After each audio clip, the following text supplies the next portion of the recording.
ప్రపంచంలో అతిపెద్ద స్కామ్ ధరణి పోర్టల్ అన్నారు మంత్రి దామోదర రాజనరసింహ. రబ్బర్ చెప్పులు వేసుకుని వచ్చిన హరీష్ రావుకు వేల కోట్ల రూపాయలు ఎలా వచ్చాయని ప్రశ్నించారు. పటాన్చెరులో కాంగ్రెస్ పార్టీ ముఖ్య కార్యకర్తల సమావేశంలో పాల్గొన్నారు దామోదర రాజనరసింహ. గతంలో కలెక్టర్ హోదాలో వెంకట్రామిరెడ్డి వంగి వంగి కాళ్లు మొక్కలేదా అని ప్రశ్నించారు.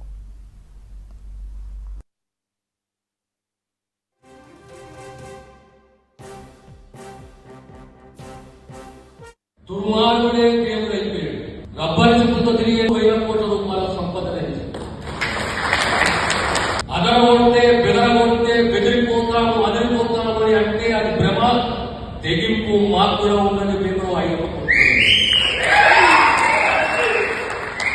ఓగా ఏముంటుంది మనకు తెగింపుంటే పోతా ప్రాణం పోతుంది. కానీ 1000 కోట్ల రూపాయల ఆస్తులు పోతే దాని గురించి ఒకసారి ఆలోచన చేసుకోవాలి. దొంగతనంగా దుర్మార్గంగా సంపాదించిన ఆస్తులు పోతే దాని గురించి ఆలోచించాలి. పొద్దులు లేస్తే రాత్రి వాళ్ళు నోరుకుంటే అబద్ధాలు మాట్లాడుతూ బతికింది ఈ బతుకులు ఒక బతుకనా అని చెప్పి ఒక్కసారి ఆలోచన.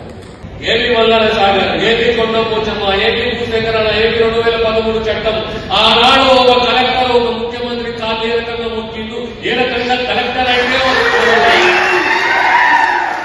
20 గ్రామాలకు 20 గ్రామాల యొక్క సమాజం, ఒక గ్రామానికి ఒక సమాజం, ఒక్కో గ్రామంలో 1000 కుటుంబాలు, ఓ 20,000 30,000 కుటుంబాలను ఆగం చేయడం.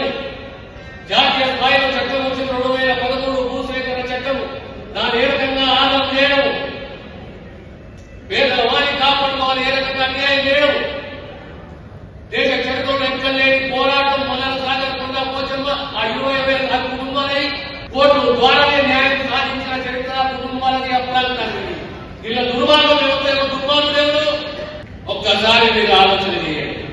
ఆనాడు మంత్రి ఎవరు, ఆనాడు కలెక్టర్ ఎవరు, ఆనాడు ఏ కుటుంబాలకు ఎట్లా అన్యాయం జరిగింది, ఆనాడు రైతులకు ఏ రకంగా అన్యాయం జరిగింది, ఆనాడు మహిళలకు ఏ రకంగా అన్యాయం జరిగింది, ఆనాడు భూసేకరణలో ఆ పట్టా భూములకు ఏ రకంగా అన్యాయం జరిగింది.